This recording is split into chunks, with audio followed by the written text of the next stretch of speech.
ഹിമാംശി എന്ന പേര് ഇപ്പോൾ ഇന്ത്യയിൽ വലിയ പ്രതീക്ഷ നൽകുന്ന ഒരു പേരാണ്. അവർക്ക് എല്ലാമായ ഭർത്താവിനെ പഹൽഗാം ഭീകരാക്രമണത്തിനിടയ്ക്ക് നഷ്ടമായി. അദ്ദേഹം ഒരു നേവൽ ഓഫീസറായിരുന്നു. തൻ്റെ ഭർത്താവ് മരണപ്പെട്ടിട്ടും അവർ വളരെ കൃത്യമായി ചില കാര്യങ്ങൾ പറഞ്ഞു. അതിലേറ്റവും പ്രധാനപ്പെട്ടത് ഭീകരാക്രമണത്തിലാണ് തൻ്റെ ഭർത്താവ് മരണപ്പെട്ടതെങ്കിലും അതിൻ്റെ പേരിൽ മുസ്ലിങ്ങളെ ദ്രോഹിക്കരുത് എന്നാണ്. ഒരു സമുദായം കുറ്റക്കാരാകുന്നില്ല, ആ വ്യക്തികളും അവർ പിന്തുടരുന്ന ആശയവുമാണ് പ്രശ്നമെന്ന് അവർ പ്രത്യേകം പറഞ്ഞു വെക്കുന്നു. പക്ഷേ അവരെ ഭീകരമായി സൈബർ അറ്റാക്ക് നടത്താനാണ് സംഘപരിവാർ ശക്തികൾ ശ്രമിച്ചുകൊണ്ടിരിക്കുന്നത്. സാമൂഹ്യ മാധ്യമങ്ങളിൽ അവർക്കെതിരെ ആ രീതിയിലുള്ള വലിയ ആക്രമണങ്ങൾ ഉണ്ടായിക്കൊണ്ടിരിക്കുന്നു. നമ്മൾ ഇതേ ഭീകരാക്രമണത്തിൻ്റെ ഇടയിൽ എറണാകുളത്തെ രാമചന്ദ്രൻ്റെ മകൾ സംസാരിച്ചത് നമ്മൾ കേട്ടതാണ്. ഇപ്പോൾ ഹിമാംശിയും ഇങ്ങനെ സംസാരിക്കുന്നു.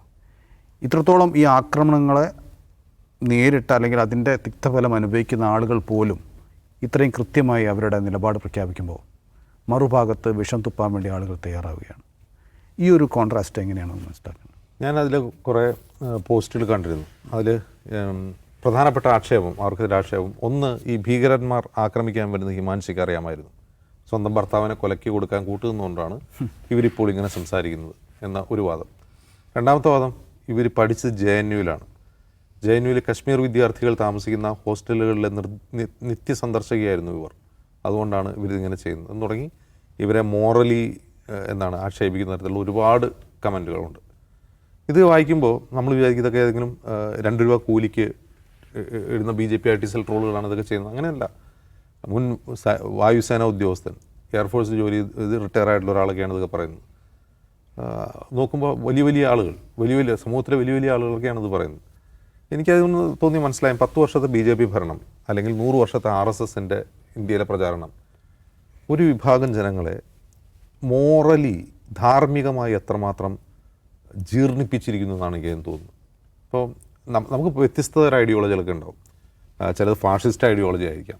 ഇനി ഒരു ഫാഷിസ്റ്റ് ഐഡിയോളജി ശരിയാണെന്ന് വിശ്വസിച്ച് അതിൽ നിൽക്കുന്ന ഒരാൾ തന്നെ ഇരിക്കട്ടെ, അയാളെ സംബന്ധിച്ച് അയാൾ പുലർത്തുന്ന ചില കോർ വാല്യൂസ് ഉണ്ടാവുമല്ലോ.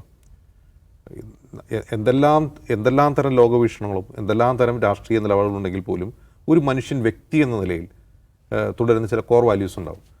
ആ കോർ വാല്യൂസിനെ പോലും ഇല്ലാതാക്കുന്ന തരത്തിലുള്ള ഒരു മനുഷ്യത്വം തന്നെ ഇല്ലാതാക്കുന്ന തരത്തിലുള്ള ഒരു ഐഡിയോളജിയാണ് സംഘപരിവാറിൻ്റെതെന്ന് തോന്നിപ്പോകും. അതല്ലെങ്കിൽ എങ്ങനെയാണ് സംഘപരിവാർക്ക് മാത്രം ഇത് സാധിക്കുന്നത്? നമ്മൾ എവിടെ നിന്നും അത് കാണുന്നില്ലല്ലോ.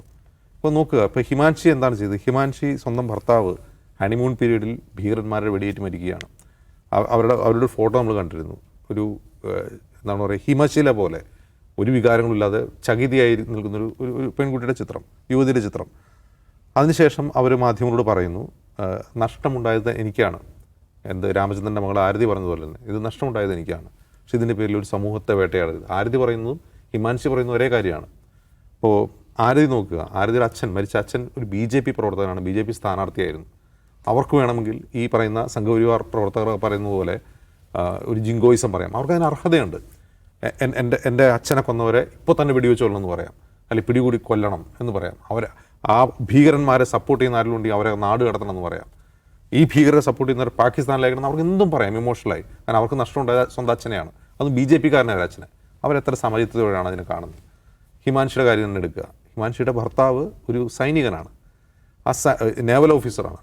ആ രാജ്യത്തിൻ്റെ അതിർത്തി കാക്കുന്ന ഒരു സൈനികൻ്റെ ഭാര്യയായിട്ട് കൂടി രാജ്യത്തിൻ്റെ അതിർത്തി കാക്കുന്ന ഒരു സൈനികൻ ഭീകരരുടെ വെടിയേറ്റ് മരിച്ച്, അതും മതം തിരഞ്ഞ് വെടിവെച്ച് കൊന്നു.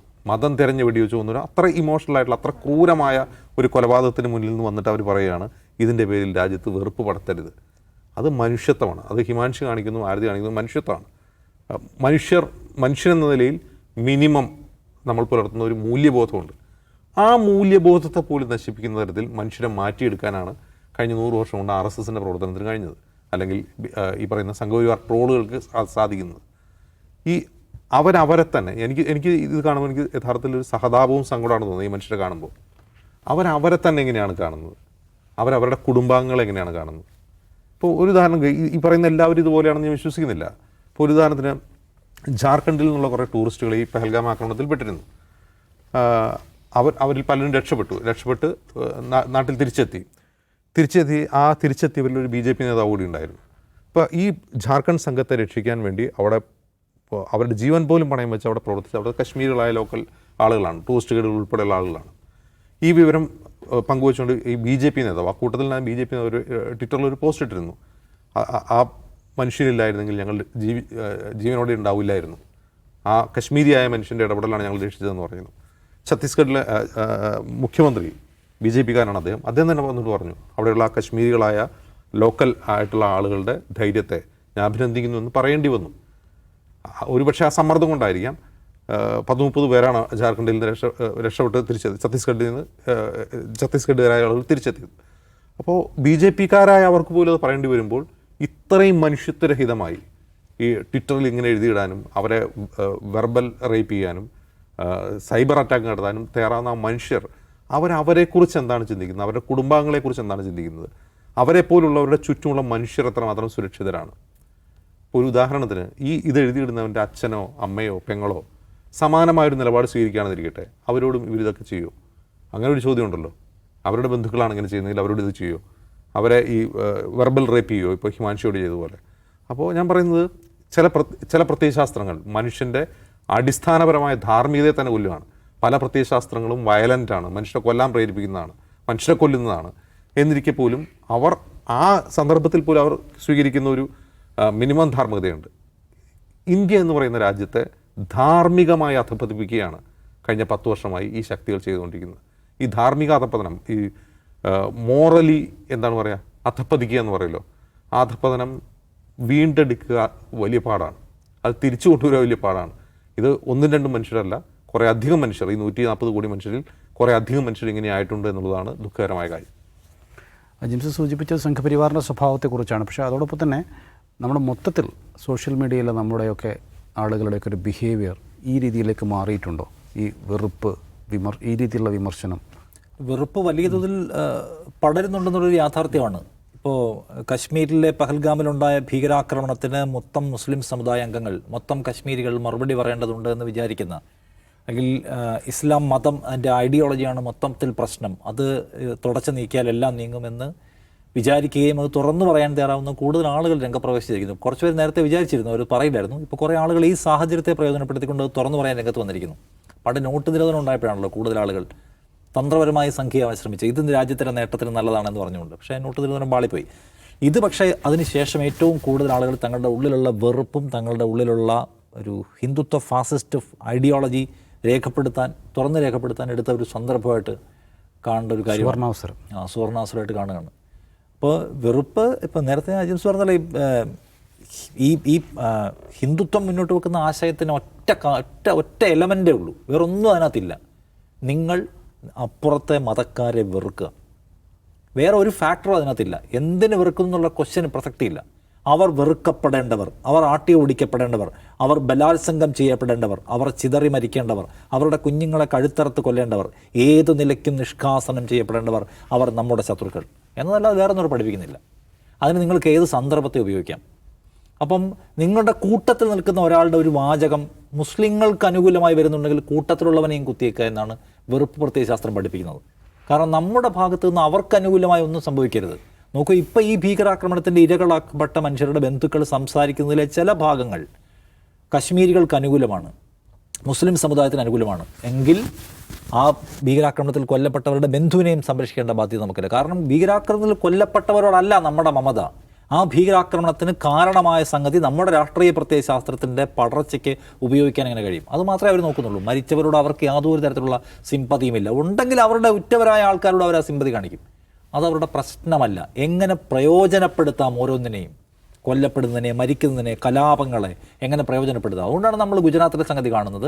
അവിടെ ഉണ്ടായ ട്രെയിൻ തീപിടുത്തവും കുറേ ഇപ്പുറം ദൂരമുള്ള അഹമ്മദാബാദിലെ ഏറ്റവും നിഷ്ഠൂരമായ ആക്രമണവും. അഹമ്മദാബാദിലെ മനുഷ്യർക്ക് അറിയില്ല കൊല്ലപ്പെടുന്നത് എന്തിനാണെന്ന്. അഹമ്മദാബാദിൽ ഈ കൊലപാതകം നടത്താൻ വേണ്ടി രംഗത്ത് വന്നിരിക്കുന്ന ആളുകൾക്കും ഗോദ്രയമായിട്ട് പോലൊരു ബന്ധമില്ല. കൊല്ലപ്പെട്ടവർക്കും കൊല്ലുന്നവർക്കും ഗോദ്രയമായ ഒരു ബന്ധവുമില്ല, പക്ഷേ കൊല്ലുകയാണ്. അപ്പോൾ അവർക്കതിന് പറ്റുമെന്നാണ് കാണേണ്ട കാര്യം. ഈ ഇരകളുടെ ബന്ധുക്കൾക്കില്ലാത്ത ഒരുതരം പ്രത്യേകമായ വികാരമാണ് ഇവർക്കുള്ളത്. അപ്പോൾ ഇവരതിനെ പ്രയോജനപ്പെടുത്താൻ നോക്കുന്ന വഴിയും അവരതിനെ കാണുന്ന വഴിയും രണ്ടില്ല. അവർക്ക് വേണ്ടത് നീതിയാണ്. ആരാണോ ഈ അക്രമം നടത്തിയത് അവരെ പിടികൂടലാണ്. ആരാണോ ഈ അക്രമത്തിന് പിന്നിൽ പ്രവർത്തിക്കുന്നത് അവരെ ഒറ്റപ്പെടുത്തലാണ്. ഇവർക്ക് വേണ്ടത് അതല്ല. അക്രമികളെ പോലുമല്ല അവർക്ക് വേണ്ടത്. അവർക്ക് വേണ്ടത് അതേ പ്രയോജനപ്പെടുത്തിക്കൊണ്ട് ഈ മതത്തെയാണ്. നോക്കൂ, ഇത് കാണേണ്ട ഒരു കാര്യം, ഇവർക്ക് ആത്മാർത്ഥമായ രാഷ്ട്രസ്നേഹം പോലും വിഷയമല്ല. ആണെങ്കിൽ എന്താണ് വേണ്ടത്? ഭീകരതയ്ക്കെതിരെ നമ്മുടെ ഭരണകൂടം എന്ത് ചെയ്തു എന്നുള്ള ചോദ്യം ചോദിക്കണ്ടേ? മാധ്യമങ്ങളെ ചോദിക്കണ്ടേ? ഇത്ര ദിവസം പിന്നിട്ടതിന് ശേഷം ഈ പറയുന്ന ഭീകരർ, അവരെ ഞങ്ങൾ പാഠം പഠിപ്പിക്കുമെന്ന് പറയുന്നു, അവരെ പിടിച്ചുകൊണ്ട് വന്നിട്ട് ഈ രാജ്യത്തിന് മുമ്പിൽ വെക്കണ്ടേ? ഇവരാണ് ഇത് നടത്തിയ ആളുകൾ എന്ന് പറഞ്ഞാൽ ശരിയായ ആളുകളെ പിടിച്ചുകൊണ്ട് വരണ്ടേ? അല്ലെങ്കിൽ പാകിസ്ഥാനിൽ നിന്നാണ് ഈ ഭീകരതയ്ക്ക് എല്ലാ വിധത്തിലുള്ള പതിറ്റാണ്ടുകളായിട്ടുള്ള സഹായം കിട്ടുന്നത്. 80 മുതൽ 2025 നമ്മൾ സഹിച്ചുകൊണ്ടിരിക്കുകയാണ്. പാകിസ്ഥാനെ ലോകത്തിൻ്റെ മുമ്പിൽ ഒറ്റപ്പെടുത്തുക, നയതന്ത്രപരമായി ഒറ്റപ്പെടുത്തുക. നമ്മൾ എന്തുമാത്രം അച്ചീവ് ചെയ്തു? ഈ ഭരണകൂടം ലോകത്തിൻ്റെ ഗുരുവാണെന്നല്ലേ അവകാശപ്പെടുന്നത്. ലോകത്തെ മുഴുവൻ രാജ്യങ്ങളുമായിട്ടും ഏറ്റവും നേതൃപരമായ ഒരു ഡോമിനേറ്റിംഗ് ബന്ധമുണ്ടെന്ന് അവകാശപ്പെടുന്ന ഭരണകൂടത്തിന് പാകിസ്ഥാനെ സമ്മർദ്ദത്തിലാക്കാൻ, ഈ ഭീകരതയുടെ മൊത്തം ക്യാമ്പുകൾ അടപ്പിക്കുന്ന തക്കത്തിൽ അന്താരാഷ്ട്ര സമൂഹത്തിൽ പാകിസ്ഥാനെ ഒറ്റപ്പെടുത്താനുള്ള ലോബിങ് നമുക്ക് എത്ര ദൂരം മുന്നോട്ട് പോകാൻ പറ്റിയിട്ടുണ്ട് ഈ ദിവസത്തിനിടയ്ക്ക്? അപ്പോൾ ഈ ക്വസ്റ്റ്യൻസ് ചോദിക്കുന്നില്ല ഇവിടെ ആരും. അവർക്ക് വേണ്ടത് ഹിമാംശുയാണ്, അല്ലെങ്കിൽ ഈ പറയുന്ന രാമചന്ദ്രൻ്റെ മകളെയാണ്. അവരെ വേട്ടയാടുകയാണ്. അതിനപ്പുറത്തേക്ക് ഭീകരതയ്ക്കെതിരായിട്ടുള്ള നിങ്ങളുടെ മീനിങ് ഫുള്ളായിട്ടുള്ള വാർ എവിടെ എത്തി നിൽക്കുന്നു? നിങ്ങൾ തിരിച്ചടി കൊടുക്കും ദിവസങ്ങളായി പ്രസംഗിക്കുന്നു, മുദ്രാവാക്യം മുഴക്കുന്നു. നിങ്ങൾ എന്ത് തിരിച്ചടിയാണ് കൊടുക്കുന്നുള്ള ചോദ്യം ചോദിക്കണ്ടേ? ആ ചോദ്യം ചോദിക്കാൻ ഇവിടെ എല്ലാവർക്കും ഭയമാണ്. ഒരു കൂട്ടർക്ക് ഭയമാണ്, മറ്റൊരു കൂട്ടർ അതിനെ കാണുന്നില്ല. അവർക്കത് വിഷയമല്ല. അവർക്ക് ഈ ആഭ്യന്തരമായി അവരുടെ മതശത്രുക്കളെ തീർക്കാനുള്ള വഴിയായിട്ട് അതിനെ കാണുകയാണ്. അതുമായിട്ട് അവർ മുന്നോട്ട് പോവാണ്. ഇതിനപ്പുറം നമുക്കൊന്നും എക്സ്പെക്റ്റ് ചെയ്യാനില്ല. പക്ഷേ ഇതിങ്ങനെ ഒരു കാര്യം നേരത്തെ പറഞ്ഞ പോലെ എന്തുമാത്രം നമ്മുടെ സാമൂഹ്യ ശരീരത്തിൽ ഈ സംഗതി ഇറങ്ങിയിട്ടുണ്ട് എന്നതിന് ഏറ്റവും വലിയ ഉദാഹരണമാണ്. അതിലും തിരിച്ചു കയറുക എന്ന് പറയുന്നത് എളുപ്പമുള്ള ഒരു പണിയല്ല. തെരഞ്ഞെടുപ്പ് സഖ്യങ്ങൾ കൊണ്ട് മറികടക്കാൻ കഴിയാത്ത വിധത്തിലുള്ള ഗുരുതരമായ പ്രശ്നത്തിനകത്താണ് നമ്മുടെ രാജ്യമുള്ളത്. യെസ്, ഇന്നത്തെ ഔട്ട് ഓഫ് ഫോക്കസ് ഇവിടെ പൂർത്തിയാവുന്നു. നാളെ വീണ്ടും കാണാം. നമസ്കാരം.